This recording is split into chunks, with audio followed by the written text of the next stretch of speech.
Pensiunan 7 juta, mertua beli villa 10 miliar untuk adik ipar dengan cicilan. Aku langsung blokir semua kartu tambahan.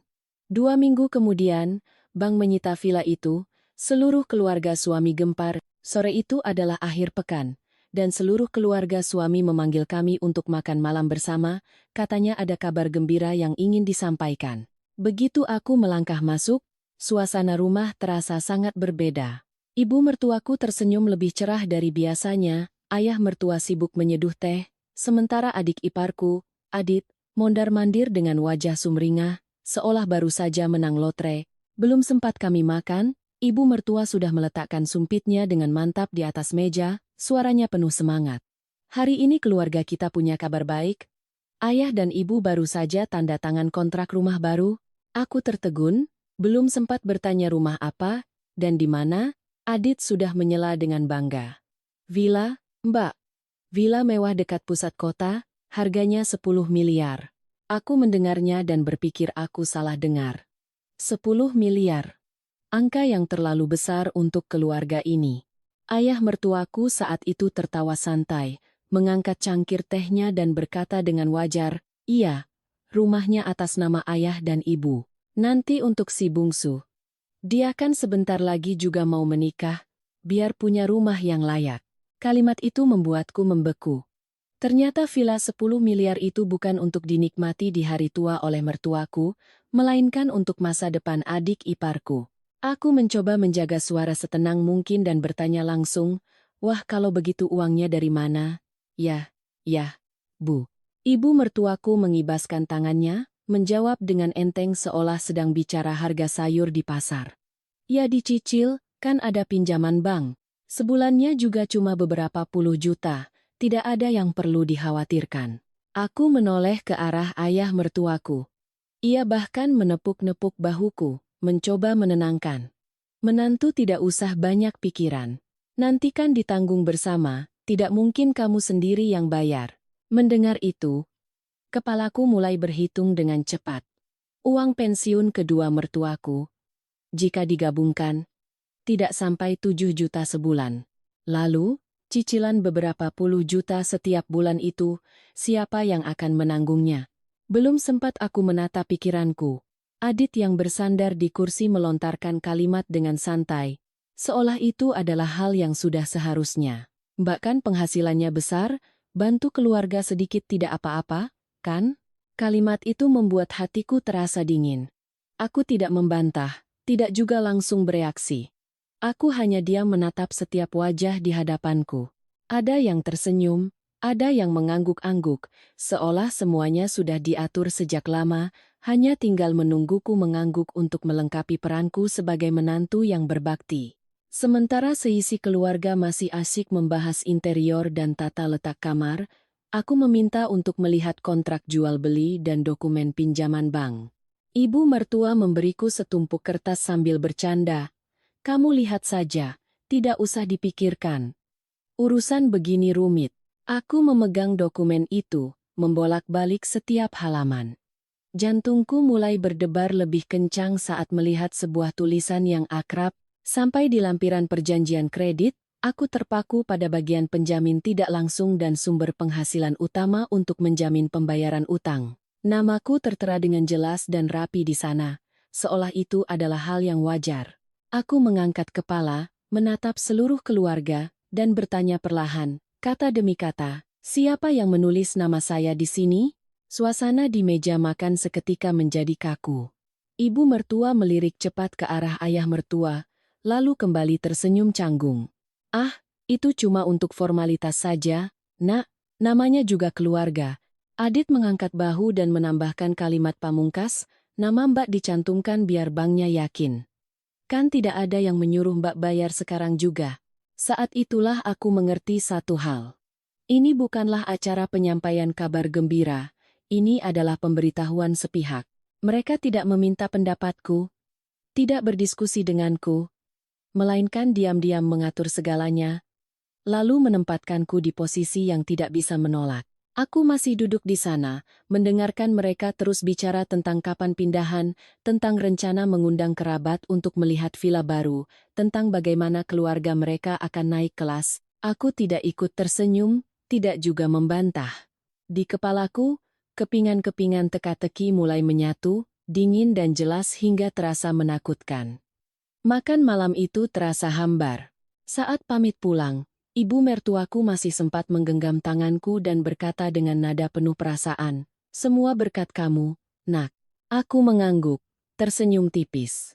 Hanya saja, mereka tidak tahu bahwa di saat aku melihat namaku di dalam kontrak utang 10 miliar itu, hatiku telah membuat sebuah keputusan yang sangat jelas. Dan mereka sama sekali tidak tahu bahwa hanya dengan satu sentuhan jariku, seluruh villa itu, sesuatu yang sedang mereka banggakan, akan segera menjadi bukan milik siapa-siapa lagi di antara mereka. Setelah hari itu, aku berbaring gelisah semalaman, tidak bisa tidur. Pikiranku terus melayang, memikirkan bagaimana aku bisa masuk ke dalam keluarga ini. Jika tidak kulihat kembali dari awal, mungkin aku tidak akan pernah mengerti mengapa semuanya bisa sejauh ini, dan mengapa mereka bisa menganggap menggunakan uangku sebagai hal yang wajar. Saat baru menikah, aku menjadi menantu dengan pikiran yang sangat sederhana.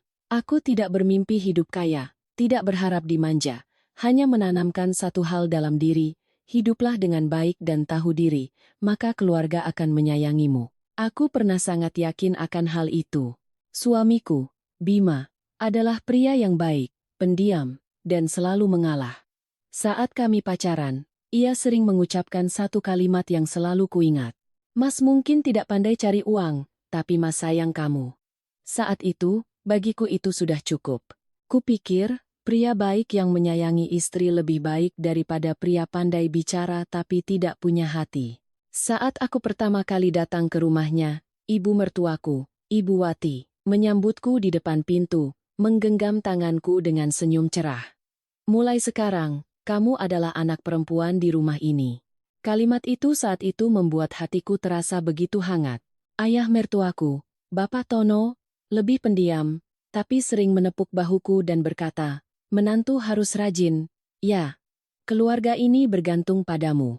Mendengar itu, aku merasa dipercaya sekaligus bertanggung jawab. Sedangkan Adit, adik iparku, saat itu usianya baru awal 20-an.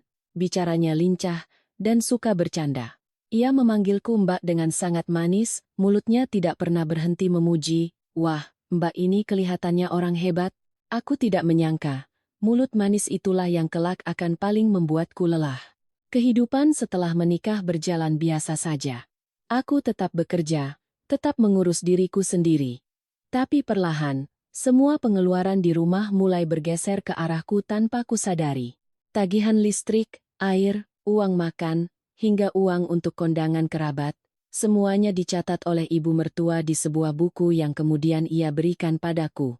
Ia sering mengucapkan satu kalimat yang terdengar manis, tapi jika dipikirkan lagi terasa sangat berat.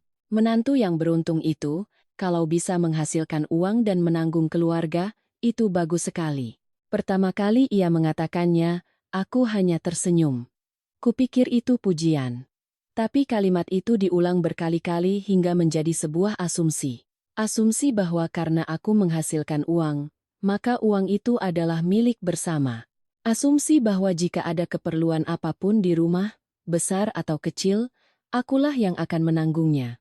Setiap kali Adit butuh uang, tidak ada yang bicara langsung. Tapi semua mata akan serempak tertuju padaku. Kadang untuk biaya servis motor, kadang untuk biaya kursus ini itu, kadang untuk modal usaha yang terdengar sangat tidak jelas.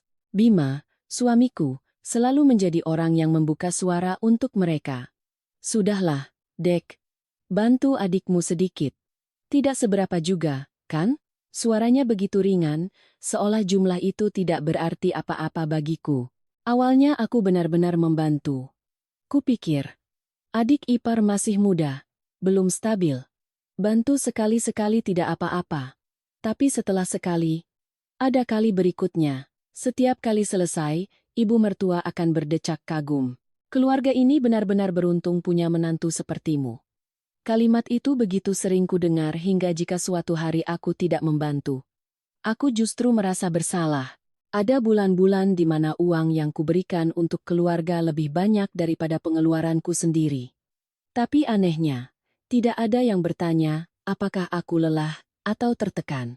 Mereka hanya terbiasa dengan kenyataan bahwa aku selalu ada. Pernah sekali aku mencoba bicara halus, akhir-akhir ini pengeluaran agak banyak, yah, Bu. Ibu mertua hanya menatapku dan berkata dengan sangat ringan tapi menusuk, kalau punya rezeki lebih, ya, harus ikut menanggung, nak. Lalu bagaimana dengan suamiku? Bima bukan orang jahat, tapi ia lemah. Ia tidak pernah menentang orang tuanya, tidak juga berani membelaku dengan tegas.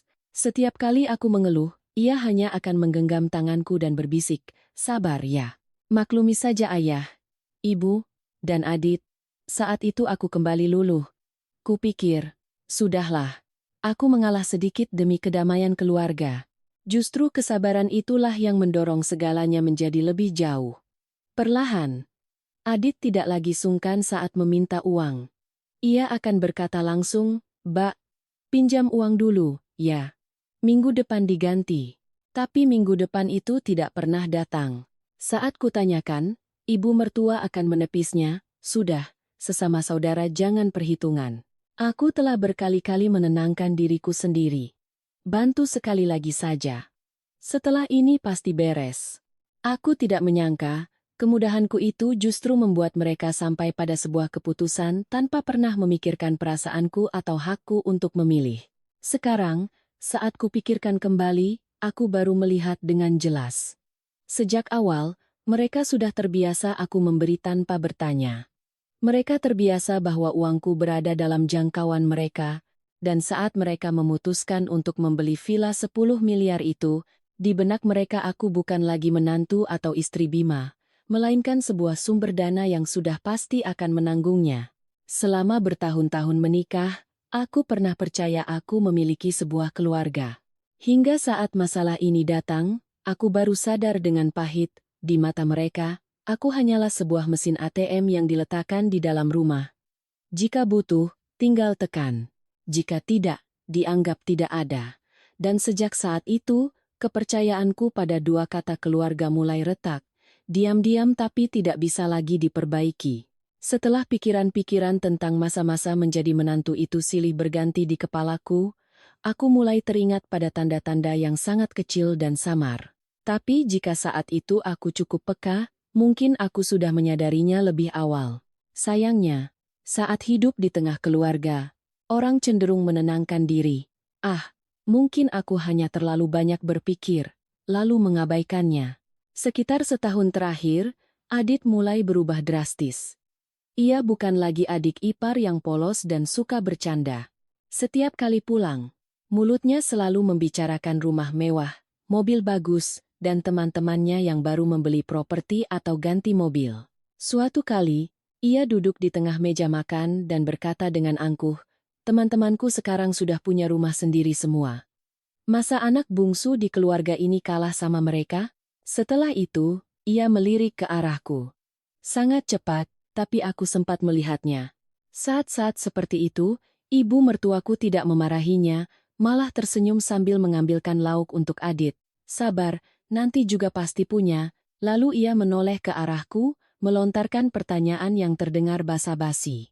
"Akhir-akhir ini kamu ada rencana beli rumah atau tanah lagi, tidak?" Pertama kali mendengarnya aku terkejut, tapi tetap menjawab jujur.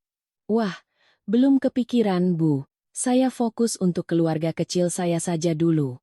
Kalimatku sama sekali tidak bermaksud menentang, hanya sekadar mengatakan kemampuanku.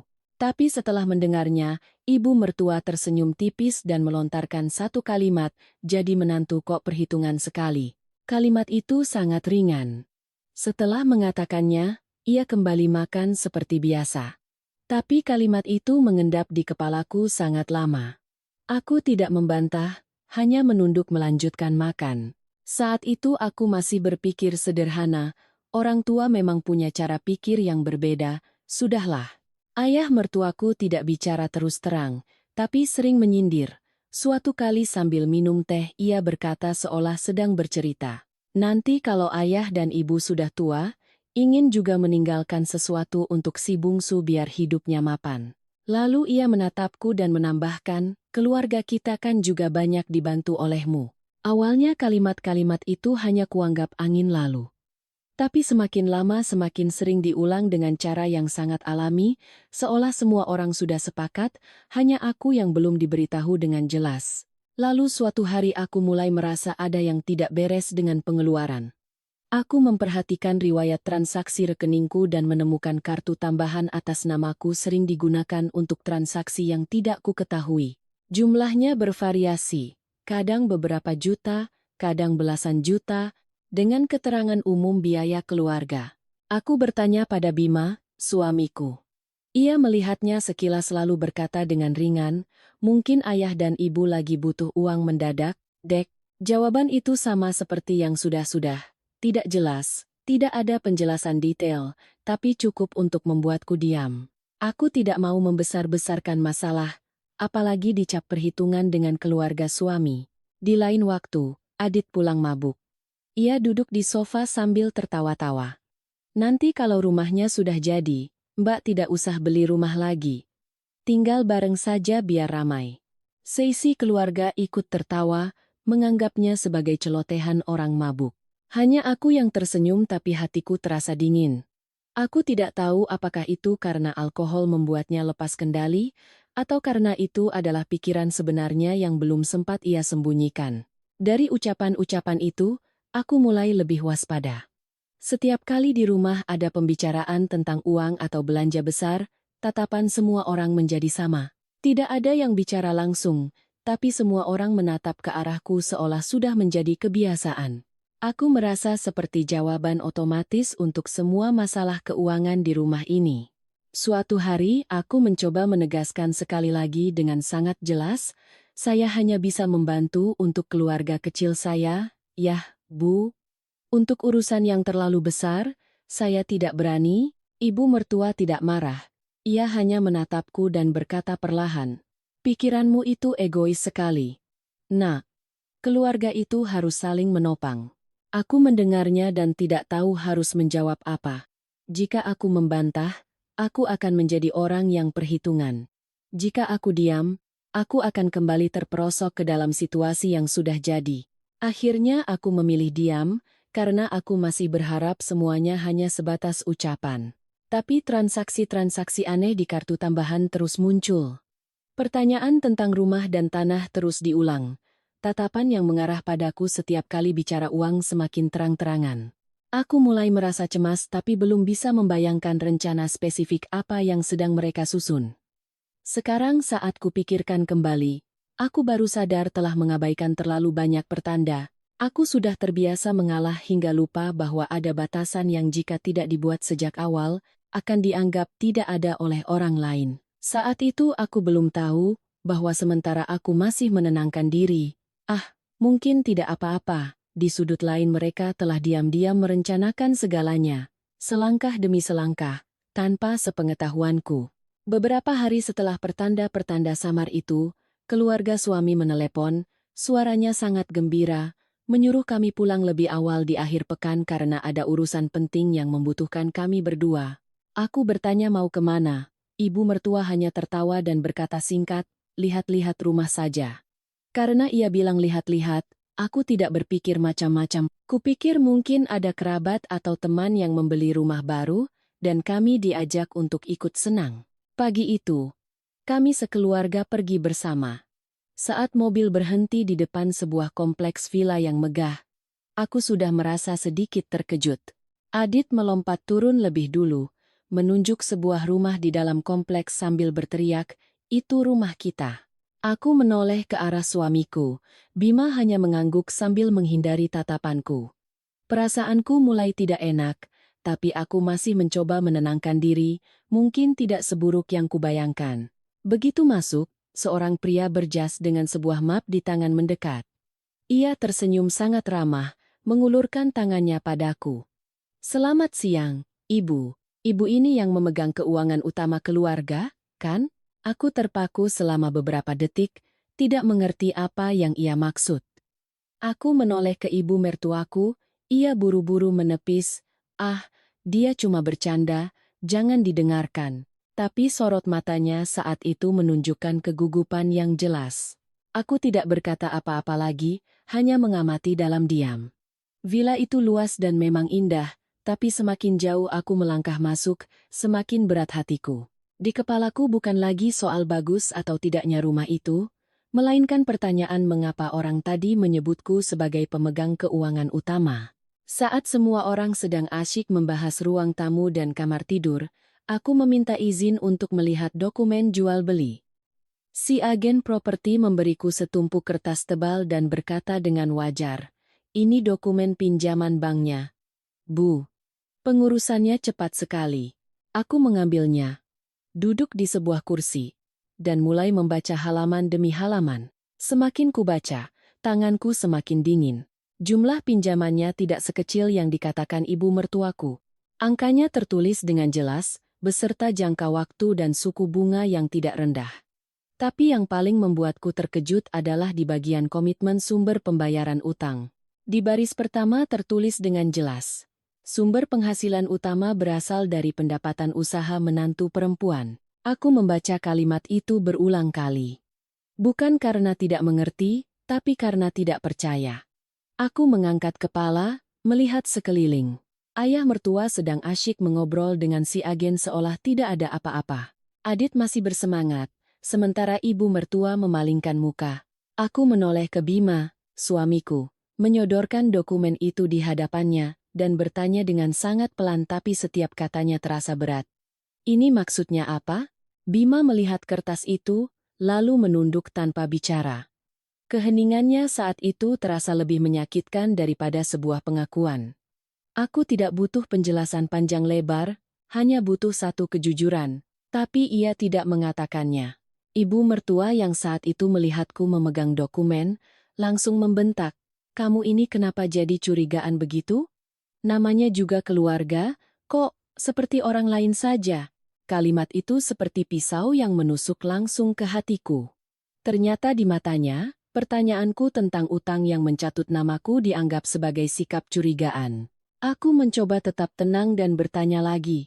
"Sebelum mengurus surat-surat ini, apakah ayah dan ibu sudah bertanya pada saya?" Ayah mertuaku menoleh, suaranya meninggi, "Di keluarga ini tidak ada yang sekaya kamu. Kalau tidak mengandalkanmu, mengandalkan siapa lagi?" Kalimat itu diucapkan dengan sangat terus terang, tanpa ditutup-tutupi. Aku mendengarnya dan merasa dingin dari ujung kepala sampai ujung kaki. Adit saat itu tidak lagi menjaga sikap, ia mendekat dan berkata langsung di hadapanku, "Mbak tidak mau bantu, memangnya siapa lagi? Ayah dan ibu sudah tua, Mas Bima gajinya berapa? Masa aku harus jadi gelandangan?" Aku menatapnya. Untuk pertama kalinya melihat dengan jelas keserakahan di mata seseorang yang pernah kuanggap sebagai adik. Aku bertanya balik. Masih mencoba menjaga nada bicaraku. "Bantu bagaimana? Siapa yang bilang saya setuju menanggung cicilan ini?" Adit mengangkat bahu. "Kan sudah ditandatangani. Mbak yang punya uang. Kalau Mbak tidak menjamin, bank juga tidak akan kasih pinjaman." Kalimat itu membuatku mengerti segalanya. Mereka bukan hanya berpikir aku akan membantu, mereka sudah mengasumsikan aku wajib membantu. Semuanya sudah diputuskan, tanpa perlu persetujuanku. Mengajakku melihat rumah hari ini, sebenarnya hanyalah pemberitahuan bahwa mulai sekarang aku telah terseret ke dalam utang 10 miliar, meskipun aku tidak pernah mengangguk setuju. Aku duduk di sana, di tengah villa yang luas, hatiku terasa begitu hampa. Suara-suara di sekitarku terdengar seperti dari kejauhan. Aku menatap kembali dokumen di tanganku, menatap baris yang menuliskan sumber pembayaran utang adalah penghasilanku, dan tiba-tiba merasa seperti penonton dalam ceritaku sendiri. Saat pulang, tidak ada lagi yang bicara. Ibu mertua masih mencoba tersenyum, ayah mertua diam. Adit menunjukkan wajah kesal karena aku tidak seantusias yang ia harapkan. Bima berjalan di sampingku dengan langkah berat. Aku tidak langsung menyalahkannya saat itu, tapi keheningannya telah meninggalkan sebuah lubang besar di hatiku. Dalam perjalanan pulang, aku melihat keluar jendela, hatiku terasa dingin. Aku sadar satu hal yang sangat jelas. Dari awal hingga akhir, Tidak seorang pun di keluarga ini yang benar-benar bertanya apakah aku setuju atau tidak. Mereka hanya menyelesaikan segalanya, lalu memberitahuku. Dan pada saat itu, aku mengerti, jika aku terus diam, maka sisa hidupku hanya akan dihabiskan untuk membayar utang yang bukan aku ciptakan. Malam itu, saat aku masih duduk termenung di kamar, ponselku bergetar tanpa henti. Sebuah notifikasi SMS dari bank muncul di layar, singkat tapi cukup membuat hatiku sesak. Isinya adalah konfirmasi kewajiban finansial terkait pinjaman pembelian properti, di mana namaku tercantum sebagai pihak yang terkait dengan sumber pembayaran utang. Aku membacanya berulang kali. Tanganku gemetar hingga nyaris menjatuhkan ponsel. Jadi, bukan hanya di dokumen internal mereka. Pihak bank pun sudah menganggap aku sebagai penanggung jawab. Aku duduk sangat lama, tidak menangis, tidak juga langsung marah. Di kepalaku hanya ada satu pertanyaan, jika hari ini aku tidak mengetahuinya, tidak angkat bicara, semua ini akan berakhir bagaimana? Aku teringat tahun-tahun di mana aku diam-diam memberikan uang untuk keluarga suami, teringat saat-saat aku menenangkan diri demi kedamaian. Dan untuk pertama kalinya, aku takut pada kesabaranku sendiri. Saat makan malam, seluruh keluarga suami masih bersikap seperti biasa. Ibu mertua mengambilkan lauk untuk Adit, ayah mertua duduk diam, sementara suamiku menghindari tatapanku. Aku meletakkan ponsel di meja, mendorongnya pelan ke tengah, dan berkata terus terang, bank baru saja mengirimkan pemberitahuan. Seluruh meja makan terdiam. Ibu mertua melirik layar, wajahnya berubah sekejap, lalu dengan cepat ia membentak. Cuma begitu saja kok dibesar-besarkan? Kalau bang kirim, ya, biarkan saja. Aku menatap lurus ke arahnya, kali ini tidak lagi menghindar. Bank mengirimkannya karena di dalam dokumen, saya adalah pihak yang terkait langsung dengan pinjaman ini. Saya ingin bertanya, mengapa saya punya kewajiban dalam masalah ini? Ibu mertua memukul sumpitnya ke meja, suaranya kering dan nyaring. Keluarga ini sudah membesarkanmu bertahun-tahun, sekarang kamu mulai perhitungan? Kalimat itu seperti tamparan keras di wajahku, belum sempat aku menjawab. Ayah mertuaku angkat bicara. Suaranya berat tapi jelas. Kalau kamu mau tanda tangan, semuanya akan beres. Tidak ada yang pusing. Aku terpaku. Aku tidak percaya dengan apa yang baru saja ku dengar. Ternyata dalam pikiran mereka, tindakanku menandatangani utang 10 miliar hanyalah demi membereskan masalah. Aku menoleh ke arah suamiku. Berharap ia akan mengatakan sesuatu. Sekecil apapun. Tapi Bima hanya menghela napas, suaranya melemah. Sudahlah, Dek. Sabar saja. Namanya juga keluarga, jangan dibesar-besarkan. Kalimat itu membuat hatiku seolah diremas. Bertahun-tahun hidup bersama, bertahun-tahun aku mengalah, pada akhirnya hanya dibalas dengan nasihat untuk sabar saja. Adit saat itu menyeringai dan melontarkan kalimat yang tidak akan pernah kulupakan. Mbak kan kaya, pelit amat bantu keluarga sedikit saja. Ia mengatakannya dengan sangat santai. Seolah pengorbananku adalah kewajiban yang wajar. Suasana di meja makan menjadi sangat berat. Aku menatap setiap orang. Dari ibu mertuaku yang marah, ayah mertuaku yang dingin, suamiku yang menunduk diam, hingga Adit dengan tatapan menantangnya. Untuk pertama kalinya dalam hidupku, aku merasa terpojok, tidak ada lagi jalan untuk mundur. Dan tepat pada saat itu, sesuatu di dalam diriku pecah. Aku memukul meja dengan tanganku, lalu berdiri. Suaraku tidak lagi pelan, tidak juga gemetar. Saya tidak setuju. Kalimat itu terdengar jelas dan tegas. Seluruh keluarga menatapku seolah baru saja mendengar hal yang mustahil. Ibu mertua melotot. Apa katamu? Aku mengulanginya dengan perlahan, kata demi kata. Saya tidak setuju untuk tanda tangan, tidak setuju untuk ikut membayar, dan tidak setuju uang saya digunakan seperti ini lagi. Makan malam itu membeku. Tidak ada lagi yang mengambil lauk. Tatapan mereka padaku bukan lagi tatapan keluarga, melainkan seperti sedang melihat seorang pengkhianat. Ayah mertua bersandar di kursinya, menghela napas kasar. Ibu mertua mengatupkan bibirnya, wajahnya campur aduk antara marah dan tidak percaya. Adit mendorong kursinya ke belakang dan berdiri, menggumamkan sesuatu yang tidak jelas. Aku menarik napas dalam-dalam, mencoba menjaga suaraku agar tidak pecah. Mulai hari ini, uang saya adalah urusan saya. Saya tetap menantu di rumah ini. Tapi saya bukan kantong uang yang bisa diambil kapan saja. Setelah mengucapkan kalimat itu, aku mengambil tasku dan berdiri, tidak menunggu siapapun bicara lagi. Malam itu, saat kembali ke kamar, aku duduk sangat lama di depan layar ponsel.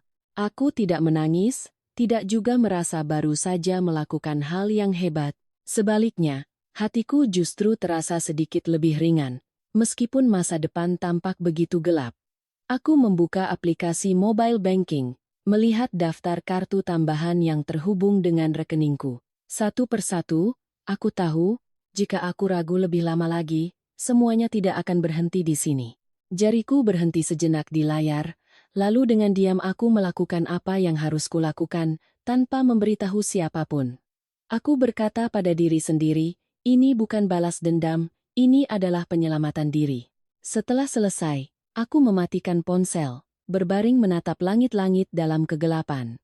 Di luar sana, keluarga suamiku masih percaya bahwa aku akan mengalah seperti biasanya, tapi mereka tidak tahu, di malam yang sunyi itu, aku telah diam-diam melakukan sesuatu yang hanya dalam beberapa hari akan menjungkirbalikkan seluruh rumah dan semua perhitungan mereka. Malam itu, setelah aku berdiri dan meninggalkan meja makan yang menyesakkan, aku mengunci diri di kamar dan duduk terdiam sangat lama. Dari luar, aku masih bisa mendengar suara ibu mertuaku yang meninggi, masih penuh amarah. Adit juga menggumamkan sesuatu yang tidak jelas. Aku tidak membuka pintu, tidak juga menjelaskan lebih lanjut. Aku tahu, saat ini kata-kata sudah tidak ada artinya. Aku mengambil ponsel dan membuka aplikasi mobile banking. Cahaya dari layar menerpa wajahku di kamar yang gelap, terasa anehnya dingin. Aku memeriksa kembali semua rekening yang terhubung. Baru saat itulah, aku melihat dengan jelas sesuatu yang selama ini tidak pernah kuperhatikan. Total ada 6 kartu tambahan yang terhubung dengan rekening utamaku. 1 kartu untuk Bima, suami, 2 kartu atas nama kedua mertuaku. 1 kartu untuk Adit, dan 2 kartu cadangan lagi atas nama kerabat yang dulu kata ibu mertuaku untuk jaga-jaga kalau ada keperluan mendadak. Aku melihat daftar itu dan merasa ingin menertawakan diriku sendiri. Ternyata uang hasil jerih payahku sudah lama dibagi-bagi untuk digunakan oleh seluruh keluarga, hanya saja tidak ada yang pernah meminta izinku. Aku memeriksa riwayat transaksi terbaru. Hanya beberapa jam yang lalu, sebuah transaksi muncul dengan jelas di layar. Uang muka furnitur, 32 juta rupiah. Keterangan. Villa tahap 1. Aku terpaku. Transaksi ini tidak pernah kusetujui, bahkan tidak pernah ditanyakan padaku. Tapi uang itu telah terpakai dengan begitu mudahnya, seolah itu adalah hal yang wajar. Tanganku menggenggam ponsel erat-erat. Untuk pertama kalinya, kemarahanku bukan lagi kemarahan yang meledak-ledak, melainkan perasaan dingin yang merayap di punggung. Aku sadar betul, jika aku tidak menghentikannya sekarang, setelah 32 juta akan ada angka yang lebih besar, dan pada akhirnya semuanya akan dibebankan padaku secara sah. Aku langsung menelepon Bima. Setelah beberapa dering, ia baru mengangkatnya. Aku tidak basa-basi, tidak juga menggunakan nada tinggi. Aku berkata dengan sangat perlahan, setiap katanya jelas. Mas, coba lihat baik-baik. Ini bukan lagi soal membantu adik. Ini namanya mengambil uangku untuk membiayai mimpi orang lain. Di seberang sana, Bima diam beberapa detik, lalu menghela napas. Sabar dek. Ayah dan ibu kan juga demi nama baik keluarga. Aku tertawa, tapi tawa yang sangat dingin. Nama baik yang dibayar dengan uangku itu namanya eksploitasi, Mas. Aku langsung menutup telepon setelah mengucapkan kalimat itu. Aku tidak menunggu reaksinya karena aku tahu, hatinya saat ini belum siap untuk berpihak padaku. Aku kembali ke layar ponsel, tidak ragu lagi. Aku mulai melakukan sesuatu yang tidak pernah kubayangkan akan kulakukan pada keluarga suamiku. Aku memblokir satu persatu kartu tambahan, mengatur batas transaksi online menjadi 0, mengaktifkan verifikasi 2 langkah, dan mengganti seluruh PIN serta kata sandi internet banking. Setiap kali aku menekan tombol, jantungku berdebar kencang. Bukan karena takut, tapi karena aku tahu aku sedang memutus sesuatu yang telah disalahgunakan terlalu lama. Tak berhenti di situ, aku membuka email dan menulis surat singkat ke pihak bank. Aku menegaskan dengan jelas bahwa aku tidak setuju menggunakan penghasilan pribadiku atau rekeningku untuk menjamin atau menjadi penanggung jawab atas pinjaman apapun yang diatasnamakan oleh mertuaku. Aku menulisnya dengan sangat tenang, tanpa emosi, murni sebagai konfirmasi hukum. Saat menekan tombol kirim, aku tahu aku baru saja membangun sebuah benteng yang diperlukan untuk diriku sendiri. Hanya sekitar 10 menit kemudian, ponselku mulai bergetar tanpa henti. Panggilan pertama dari ibu mertuaku. Aku membiarkannya berdering beberapa kali sebelum mengangkatnya. Belum sempat aku bicara. Suaranya sudah melengking. "Kamu ini berulah apa lagi? Kenapa kartu ibu tidak bisa dipakai?" Aku menjawab singkat. Tanpa nada tinggi, tanpa juga melunak. "Kartunya sudah saya blokir. Kalau ibu butuh uang untuk cicilan, silakan pakai uang pensiun." Di seberang sana, ibu mertuaku terdiam beberapa detik, lalu suaranya berubah total, menjadi memelas. "Kamu bicara apa? Ibu kan sudah tua, tegas sekali kamu." Aku tidak langsung menjawab. Baru saat ia mulai membentak dan memakiku dengan kata-kata kasar, aku berkata dengan perlahan, "Ibu menganggap saya menantu atau kartu ATM?" Setelah itu, aku menutup telepon. Belum sampai 1 menit, notifikasi dari grup keluarga muncul bertubi-tubi. Ayah mertua menyalahkan, Adit memaki. Bima mengirim pesan pribadi, memintaku untuk berpikir ulang. Aku membaca semuanya tanpa membalas satupun. Aku hanya mengetik satu pesan di grup, kata demi kata, tanpa ditambah atau dikurangi. "Mulai hari ini, siapapun yang memakai uang saya tanpa izin, saya anggap pencuri." Begitu pesan terkirim, grup keluarga itu langsung hening. Aku meletakkan ponsel di meja, bersandar di kursi, dan menghela napas panjang. Saat itu aku tidak merasa baru saja melakukan hal yang hebat, tidak juga merasa puas. Aku hanya merasa telah berhenti tepat waktu sebelum terseret lebih dalam ke sesuatu yang bukan milikku. Malam itu aku tidak bisa langsung tidur, tapi untuk pertama kalinya setelah sekian lama, hatiku tidak lagi seberat sebelumnya. Aku tahu, sejak saat ini, segalanya tidak akan lagi berjalan mulus, keluarga suami pasti tidak akan tinggal diam. Tapi aku juga sadar, jika aku tidak melangkah keluar dari peran sebagai penanggung jawab ini, maka seumur hidupku hanya akan berputar di sekitar utang yang tidak pernah aku ciptakan. Dan apapun badai yang akan datang, aku sudah siap menghadapinya. Keesokan paginya, saat aku sedang merapikan ruang tamu, dari luar terdengar suara mobil mengerem mendadak di depan gerbang. Belum sempat aku melihat apa yang terjadi. Pintu sudah didorong dengan kasar dari luar. Ibu mertuaku, diikuti oleh ayah mertua dan Adit, melangkah masuk tanpa mengetuk atau permisi. Sikap mereka seolah sedang memeriksa sesuatu yang sudah lama menjadi milik mereka. Aku terpaku sejenak, lalu perlahan meletakkan lap meja dan berbalik menghadap mereka. Ayah mertua yang pertama angkat bicara, suaranya berat dan penuh nada menggurui. "Menantu, perempuan yang pintar itu harus tahu bagaimana memajukan keluarga suami. Kalau keluarga suami kuat, kalian juga yang akan dipandang orang." Ia mengatakannya dengan begitu lancar, seolah sudah disiapkan. Tatapannya bukan bertanya, melainkan menunggu anggukanku. Mendengarnya, aku merasa ingin tertawa.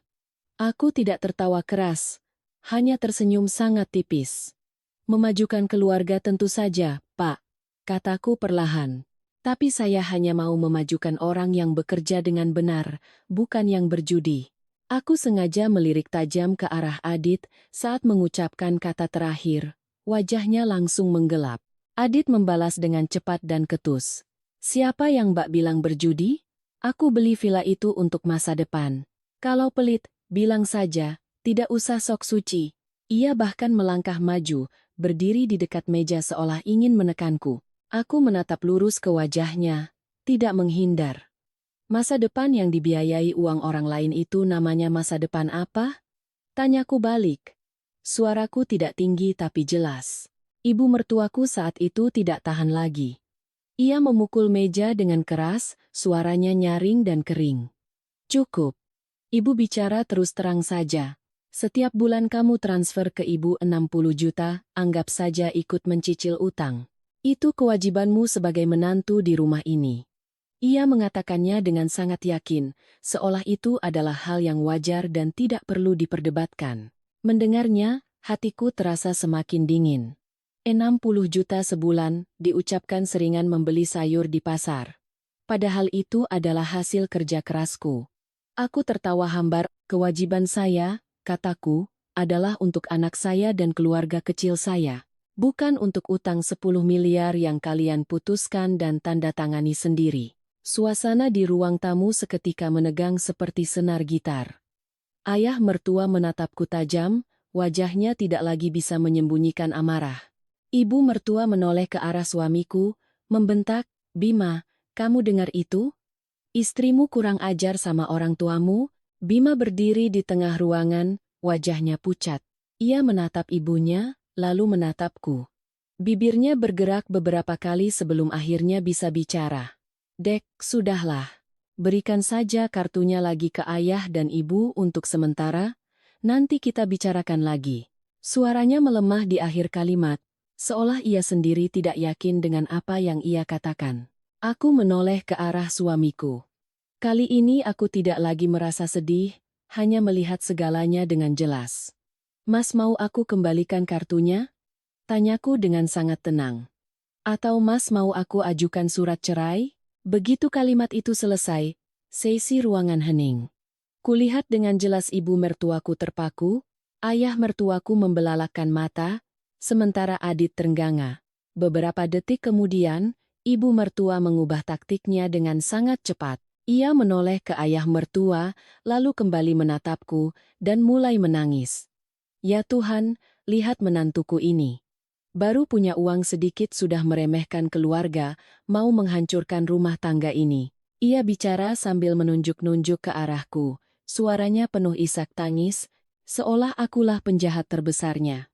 Aku berdiri diam, tidak membela diri, tidak juga membantah. Aku sudah terbiasa dengan cara memutarbalikkan fakta seperti itu. Tapi Adit tidak tinggal diam. Ia melangkah maju, merogoh tasnya, lalu melemparkan setumpuk kertas ke atas meja. Kertas-kertas itu berhamburan di hadapanku. Ia membentak. "Mbak sudah tanda tangan, jangan pura-pura lagi." Aku menunduk melihatnya. Itu adalah kontrak pinjaman bank beserta lampirannya. Di halaman terakhir ada sebuah tanda tangan yang sangat mirip dengan tanda tanganku. Tapi hanya dengan melihat sekilas, aku tahu itu bukan tanda tanganku. Goresannya ragu-ragu, dan tidak ada detail-detail kecil yang hanya aku yang punya. Aku mengangkat kepala menatap Adit, bertanya dengan sangat ringan. "Siapa yang memberimu ini?" Adit tidak langsung menjawab, hanya mengangkat dagunya. "Bank punya semuanya. Mbak sudah tanda tangan, ya, harus tanggung jawab." Ibu mertua langsung menimpali, "Benar. Sudah ada bukti hitam di atas putih. Kamu masih mau mengelak?" Aku mengambil tumpukan kertas itu, melihatnya beberapa halaman, lalu meletakkannya kembali dengan rapi di meja. Aku tidak panik, tidak juga marah. "Tanda tangan ini bukan milik saya," kataku perlahan. "Dan jika ada yang berpikir dengan memalsukan tanda tangan saya akan diam, maka orang itu salah besar." Ayah mertuaku berteriak, "Jangan mengancam. Ini masalah keluarga, jangan dibesar-besarkan." Aku menatap lurus ke arahnya, untuk pertama kalinya tidak lagi menghindari tatapannya. Saya tidak membesar-besarkan masalah, tapi saya juga tidak terima diikat pada sebuah utang dengan dokumen palsu. Ruangan itu terasa semakin berat. Aku sadar betul ini bukan lagi sekadar sindiran atau tekanan mental. Mereka telah melangkah terlalu jauh, lebih jauh dari yang pernah kubayangkan. Dan pada saat itu, aku mengerti bahwa konfrontasi ini tidak ada lagi jalan mundurnya. Mulai sekarang, jika aku tidak berdiri tegak, maka semua yang mereka lakukan hari ini akan terus terulang, hanya saja dengan angka yang lebih besar dan cara yang lebih licik. Aku membungkuk dan mengambil tumpukan kertas yang baru saja dilempar Adit ke meja. Hanya dengan melihatnya sekilas, Aku tahu itu bukan tanda tanganku. Goresannya ragu, kemiringannya salah, dan tidak ada kebiasaan kecil yang hanya aku yang punya. Tapi aku tidak berteriak atau memukul meja. Aku mengangkat kepala, menatap lurus ke arah Adit, dan bertanya dengan sangat tenang, "Siapa yang memberimu ini?" Adit membusungkan dada. Suaranya ketus. "Dari agennya. Bang punya semua buktinya." "Mbak sudah tanda tangan?" "Ya, harus tanggung jawab. Tidak usah mengelak." Ia mengatakannya dengan sangat yakin, seolah semua jalan keluarku sudah tertutup. Aku tidak langsung menjawabnya. Aku berbalik menghadap ibu mertuaku. "Bu," tanyaku perlahan. "Apakah ibu tahu soal pemalsuan tanda tangan ini?" Seisi ruangan terdiam sejenak. Ibu mertuaku tercekat sesaat, lalu langsung membentak, "Keluarga sedang butuh." "Ya, ditandatangani saja. Apa yang perlu diributkan?" Kalimat itu keluar begitu cepat dan alami, seolah ia tidak sadar baru saja mengakui sesuatu. Mendengarnya, hatiku terasa begitu dingin. Bukan karena terkejut, tapi karena untuk pertama kalinya kebenaran diucapkan begitu telanjang. Aku menoleh ke arah ayah mertuaku, menatap lurus ke matanya. "Ayah pernah mengajari saya untuk hidup jujur," kataku dengan suara tidak tinggi, tapi sangat jelas. "Kenapa hari ini ayah justru mengajari saya untuk memalsukan?" Begitu kalimat itu selesai, ayah mertuaku berteriak, wajahnya merah padam. "Jangan menggurui. Menantu macam apa kamu berani bicara begitu pada mertua?" Teriakannya membuat suasana semakin tegang, tapi anehnya, saat itu aku tidak lagi gemetar. Aku mengeluarkan ponsel dari saku, menekan satu tombol dengan cepat. "Saya izin bertanya lagi," kataku. Mataku menatap lurus ke arah ibu mertuaku. "Ibu baru saja bilang keluarga sedang butuh, ya, ditandatangani saja. Berarti ibu mengakui ada tindak pemalsuan tanda tangan saya, kan?" Wajah ibu mertuaku pucat. Ia melangkah maju, tangannya terulur mencoba merebut ponselku. "Matikan. Kamu mau menghancurkan keluarga ini?" teriaknya. Suaranya terdengar aneh. Aku menghindar, mundur setengah langkah, menjaga ponselku tetap di tangan. "Saya tidak menghancurkan siapapun," kataku dengan tegas. "Yang menghancurkan adalah orang yang memalsukan tanda tangan. Saya hanya menyimpan buktinya." Seluruh keluarga saat itu benar-benar kacau. Ayah mertuaku berdiri dengan kasar. Adit mengumpat pelan. Sementara Bima berdiri kaku di tengah ruangan, wajahnya pucat pasi. Ia menatapku, lalu menatap orang tuanya, sorot matanya menunjukkan kepanikan yang belum pernah kulihat sebelumnya. Aku mengerti. Baru pada saat inilah ia sadar bahwa masalah ini sudah di luar batas penyelesaian secara kekeluargaan. Aku menarik napas dalam-dalam, meletakkan ponsel di meja, tapi tidak mematikan rekamannya. "Saya jelaskan sekarang," aku mengumumkan dengan suara pelan, kata demi kata. "Mulai hari ini, semua dokumen yang menyangkut uang, properti, atau pinjaman, jika tidak ada kehadiran saya secara langsung di bank, maka dianggap tidak sah. Saya tidak akan mengakui tanda tangan apapun atas nama saya yang tidak saya bubuhkan sendiri." Ibu mertuaku menatapku tajam, lalu tertawa sinis. "Kamu pikir dengan bicara begitu saja masalah selesai? Dokumennya sudah masuk. Bank lebih percaya kami daripada kamu." Aku tidak berdebat. Aku hanya mengambil ponsel, menekan sebuah nomor yang sudah kusimpan, dan mengaktifkan loudspeaker di tengah ruang tamu. Setelah beberapa dering, panggilan diangkat. Aku berkata singkat. "Saya menelepon untuk meminta pemblokiran semua tautan penjaminan atau penanggung jawab bersama yang terkait dengan rekening saya. Sekaligus, saya ingin melaporkan dugaan pemalsuan tanda tangan dalam pengajuan pinjaman pembelian properti atas nama mertua saya." Di seberang sana, suara petugas bank terdiam sejenak, lalu menjawab sesuai prosedur. "Baik, Bu.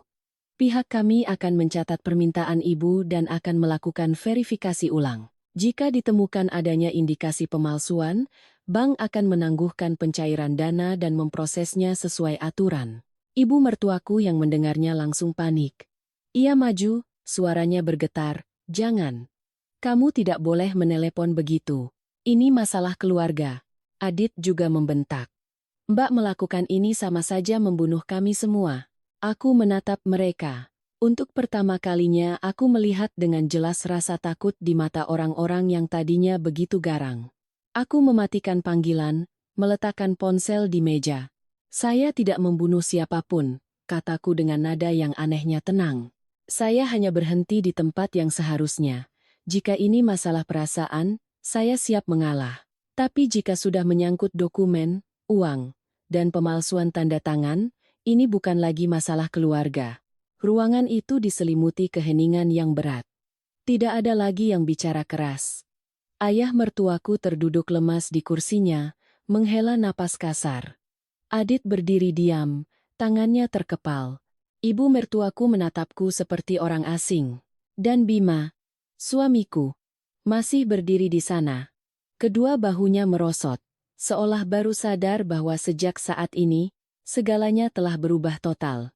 Aku tahu, panggilan telepon barusan adalah serangan pertama yang tidak mereka duga.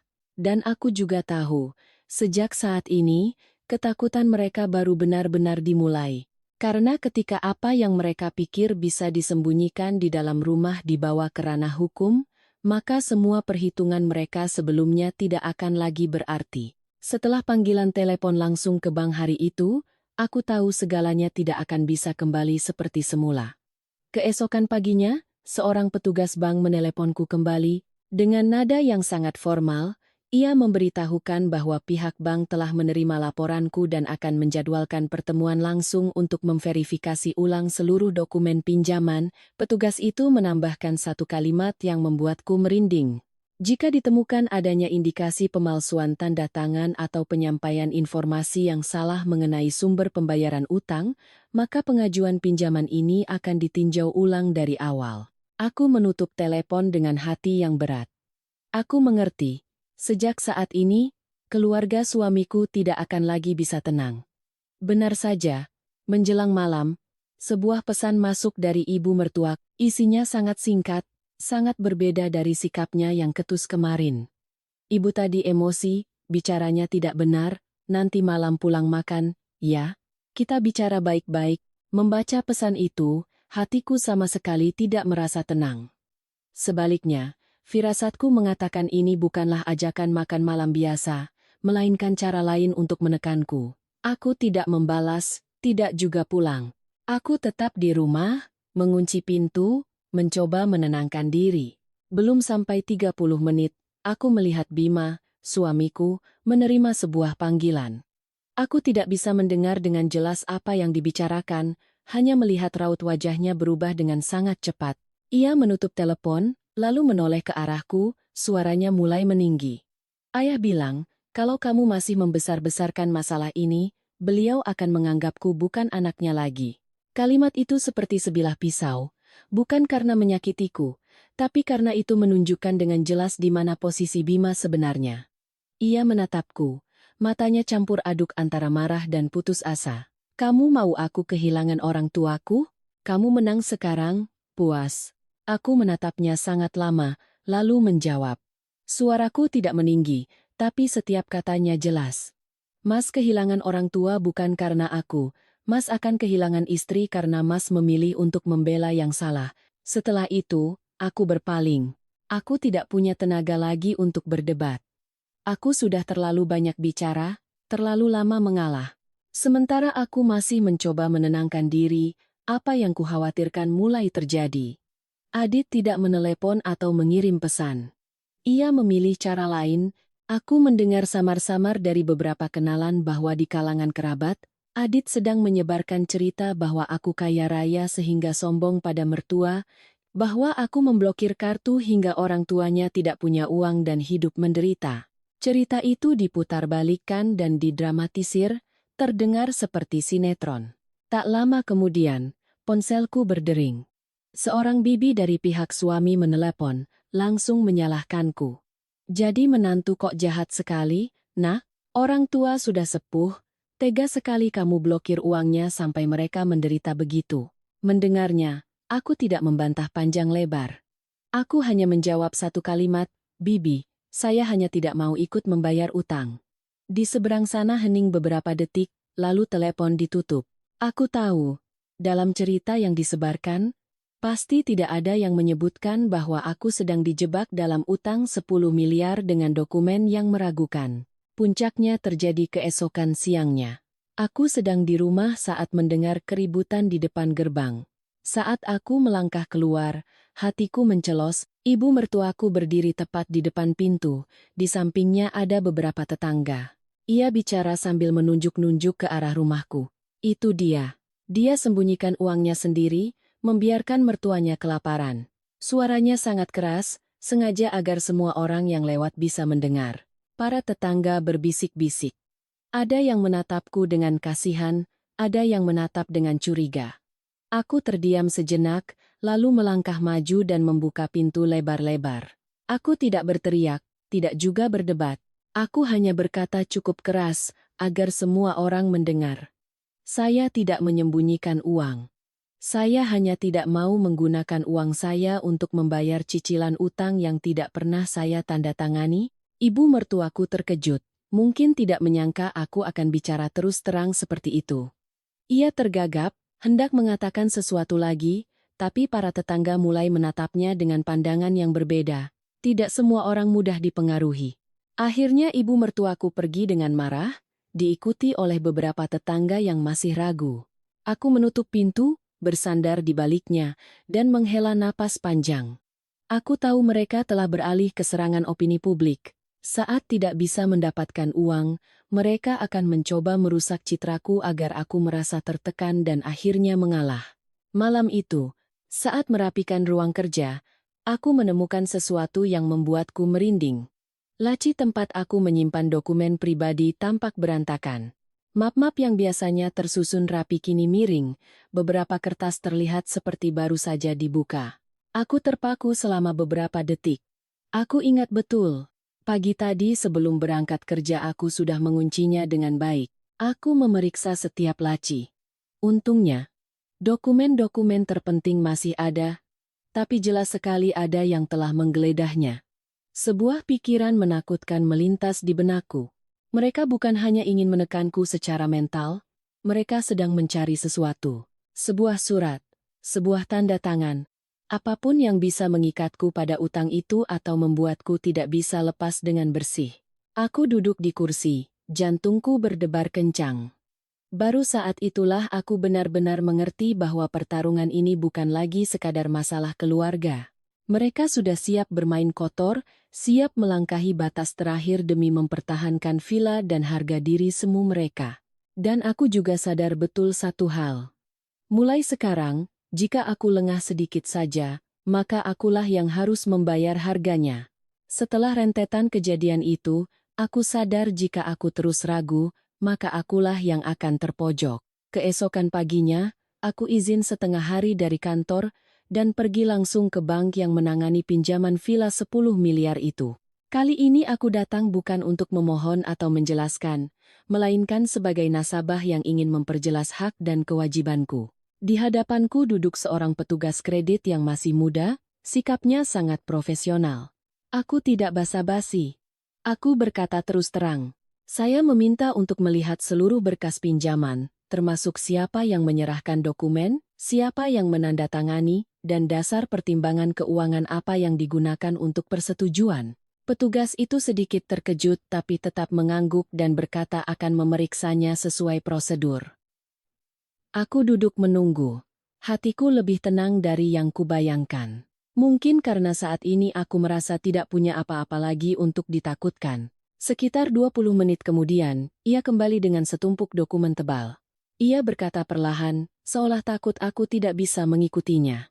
Ibu, di dalam berkas pinjaman ini, bagian komitmen sumber pembayaran utang disetujui berdasarkan laporan rekening koran atas nama ibu.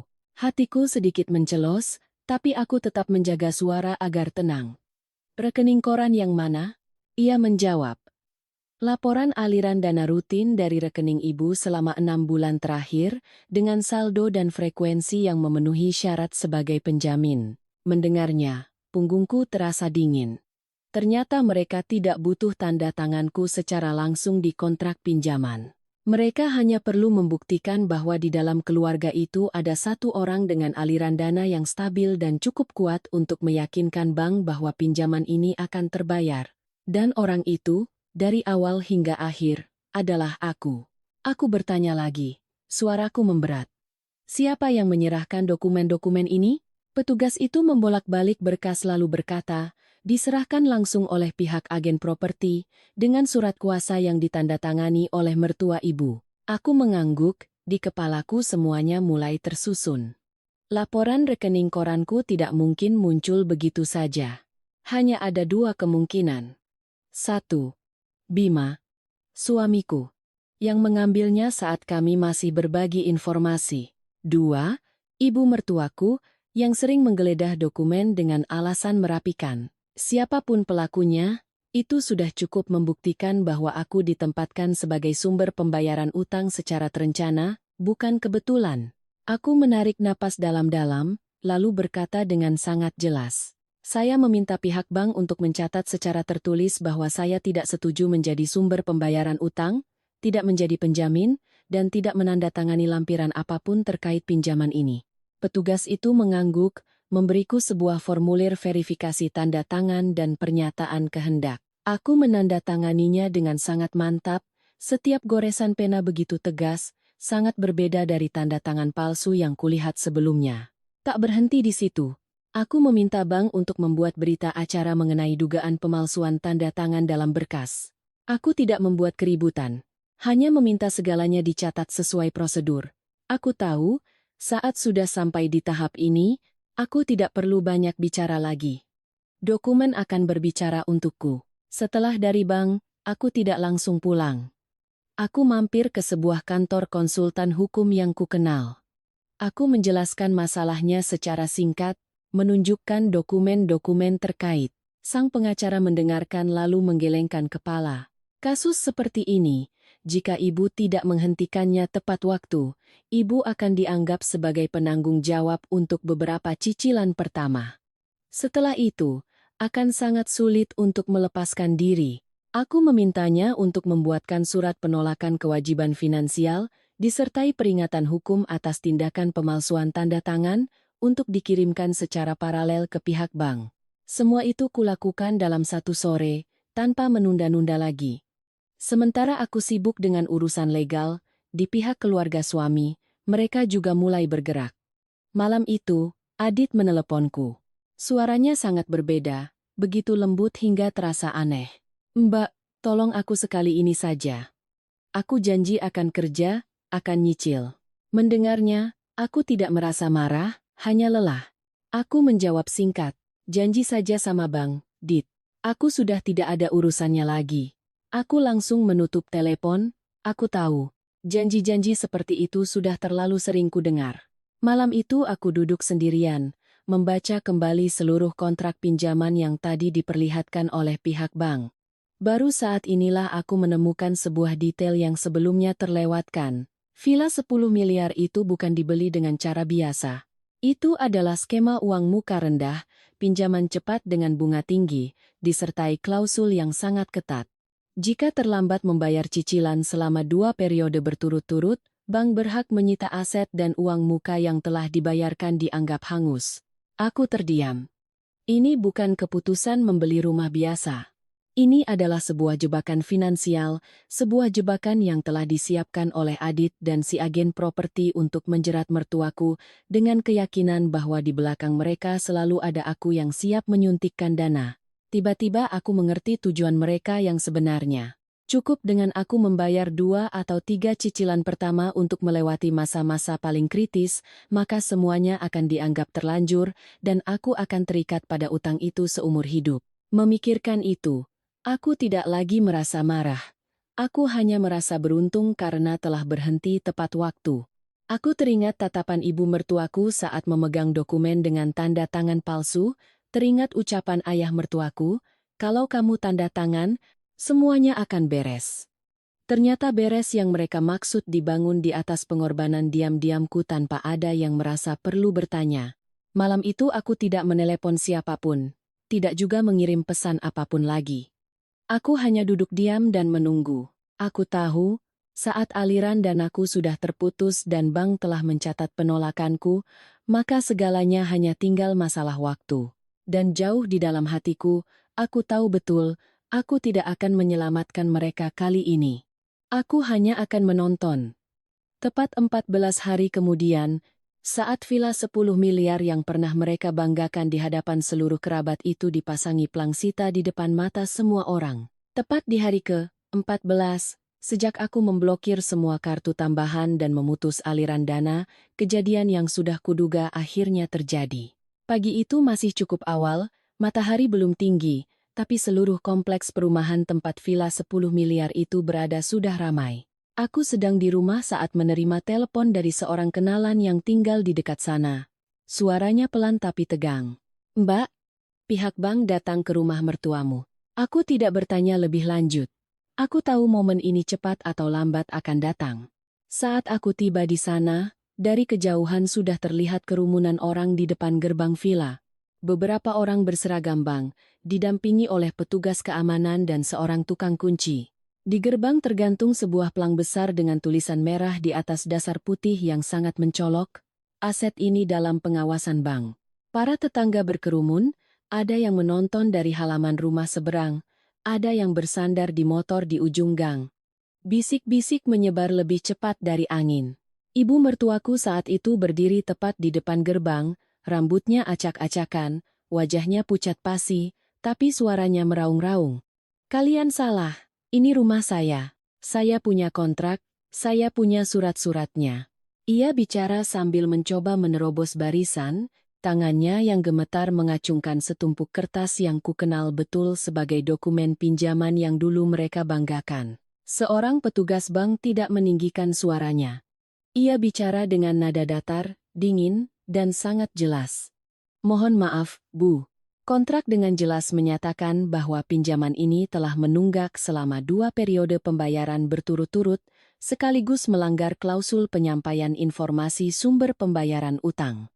Pihak bank menjalankan hak kami untuk mengambil alih aset jaminan sesuai perjanjian."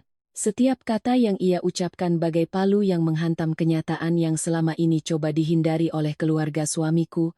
Tepat saat itu, suara deru motor terdengar. Adit datang dengan kecepatan tinggi, mengerem mendadak di depan gerbang. Wajahnya pucat, tapi ia masih mencoba bersikap garang. Ia menggulung lengan bajunya dan menunjuk lurus ke arah petugas bank. "Kalian tahu saya siapa? Saya telepon bos saya sekarang juga." Suaranya bergetar, tapi ia tetap berusaha meninggikan suaranya seolah tidak punya jalan lain. Orang-orang yang menonton mulai berbisik lebih kencang. Ada yang menggelengkan kepala. Ada yang menghela napas. Aku muncul saat itu, tidak maju ke depan, tidak juga langsung bicara. Aku hanya berdiri di pinggir kerumunan, mengamati dalam diam. Seseorang mengenaliku dan berbisik pada temannya, itu menantunya sudah datang. Bisikan itu sampai ke telinga ibu mertuaku lebih cepat dari yang kuduga. Ia berbalik dengan cepat. Matanya berubah dalam sekejap. Beberapa menit yang lalu ia masih meraung-raung. Kini ia berlari ke arahku, menggenggam tanganku erat-erat seolah menemukan pelampung. Suaranya tercekat, bergetar aneh. "Nak, tolong ibu. Ibu sudah tua. Tidak kuat lagi." Tangannya menggenggam begitu erat. Kuku-kukunya menancap di kulitku hingga terasa sakit. Aku menatapnya, lalu dengan lembut menarik tanganku. Suaraku tidak keras, tapi cukup untuk didengar oleh orang-orang di sekitar. "Ibu minta tolong saya, tapi waktu menandatangani surat dan menggunakan laporan rekening saya, apa ibu bertanya pada saya?" Ia terpaku, mulutnya terbuka tapi tidak ada kata yang keluar. Di belakangnya, ayah mertuaku melangkah maju. Ia tidak lagi menunjukkan sikap bijaksananya, wajahnya merah padam, suaranya menggeram. "Jangan sok suci kamu. Kalau kamu tidak mau bayar, keluarga kami malu dilihat orang." Kalimat itu membuat beberapa orang di sekitar berseru pelan. Mungkin mereka tidak menyangka di saat genting seperti ini, yang pertama kali ia pikirkan adalah harga diri. Aku menatap lurus ke arahnya tanpa menghindar. Lebih malu mana, Pak? Malu karena meminjam 10 miliar tanpa kemampuan membayar, atau malu karena berencana menggunakan uang menantu untuk membayarnya? Suasana membeku.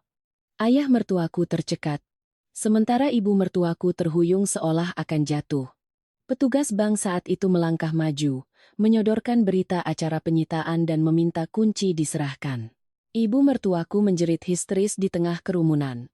Tidak akan. Lebih baik saya mati di rumah ini. Ia bicara sambil menghalangi gerbang, air mata dan ingus membasahi wajahnya, membuat beberapa orang merasa kasihan. Tapi ada juga yang mulai berbisik. Kalau tidak punya uang, kenapa nekat membeli? Di tengah kekacauan itu, Adit tanpa sadar nyeletuk, suaranya lebih terdengar panik daripada marah. Cukup Mbak transfer 200 juta saja, mereka pasti berhenti. Kalimat itu terdengar begitu jelas. Bukan hanya aku, tapi seluruh kerumunan di sekitarnya juga mendengarnya. Suasana seolah terhenti. Ibu mertua menoleh cepat ke arah Adit dengan wajah pucat, ayah mertua berdiri kaku. Para tetangga mulai saling berpandangan, tatapan mereka sudah berbeda. Ternyata, dari awal hingga akhir, mereka selalu percaya bahwa aku akan menyuntikkan dana di menit-menit terakhir untuk menyelamatkan situasi. Ternyata, villa 10 miliar itu tidak pernah dibeli dengan kemampuan mereka yang sebenarnya, melainkan dengan keyakinan bahwa aku tidak akan tega membiarkan semuanya hancur di depan umum. Aku berdiri di sana tanpa mengucapkan sepatah kata pun lagi. Aku tidak perlu menjelaskan, tidak perlu membela diri. Celetukan Adit yang tidak disengaja itu telah membuka segalanya. Petugas bank berbicara singkat dengan rekannya, lalu memberi isyarat pada tukang kunci untuk mulai menyegel gerbang. Suara logam yang beradu dengan gerbang besi terdengar kering, seperti sebuah titik akhir. Para tetangga mulai mengangkat ponsel mereka untuk merekam. Ibu mertuaku terduduk lemas di tanah, menangis tanpa suara. Ayah mertuaku berdiri diam, bahunya merosot. Adit mundur beberapa langkah, wajahnya tidak ada darah sama sekali. Aku menyaksikan pemandangan itu. Hatiku tidak merasa puas, tidak juga pilu. Aku hanya melihat sebuah kebenaran yang sangat jelas sedang dipertontonkan di siang bolong. Tepat saat gerbang villa itu disegel, aku tahu bahwa permainan yang telah mereka susun selama ini akhirnya telah berakhir. Dan kali ini, tidak ada lagi aku yang berdiri di belakang untuk menanggungnya. Malam itu, baru saja aku tiba di rumah dan belum sempat berganti pakaian, di luar gerbang sudah terdengar suara mobil mengerem mendadak, diikuti suara-suara gaduh. Belum sampai 1 menit, bel rumah ditekan berkali-kali, begitu cepat hingga tidak ada lagi sopan santun. Aku membuka pintu. Di hadapanku, seluruh keluarga suami sudah berdiri memenuhi jalan masuk, seperti pasukan yang akan berperang. Ibu mertuaku melangkah masuk lebih dulu, matanya merah dan bengkak, rambutnya acak-acakan. Ia berjalan sambil menangis keras, suaranya melengking memenuhi ruangan. Tindakanmu ini sama saja mengusir mertuamu ke jalan. Kamu ini tidak punya hati nurani. Ia bicara sambil memukul-mukul meja, suaranya memekakkan telinga. Ayah mertua menyusul, wajahnya merah padam. Begitu duduk, ia langsung menggebrak meja hingga gelas air bergetar. Adit berdiri sambil melipat tangan di dada, matanya melotot, bibirnya terkatup rapat. Sementara Bima berdiri di tengah ruangan, punggungnya membungkuk, tatapannya kosong seperti orang yang kehilangan arah. Aku berdiri diam sejenak, menyaksikan pemandangan itu dengan hati yang berat. Tapi bukannya menghindar, aku melangkah ke tengah ruangan dan berkata terus terang, Ibu bilang saya tidak punya hati. Kalau begitu, siapa yang memalsukan tanda tangan saya? Siapa yang membawa laporan rekening saya untuk mengajukan pinjaman? Pertanyaan itu membuat seisi ruangan hening selama beberapa detik. Ayah mertua yang pertama kali memecah keheningan. Ia membentak. Matanya menatap tajam ke arahku. Urusan surat-surat itu Adit yang urus. Dia masih muda, dia ditipu.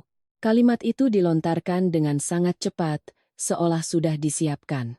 Aku menoleh ke arah Adit.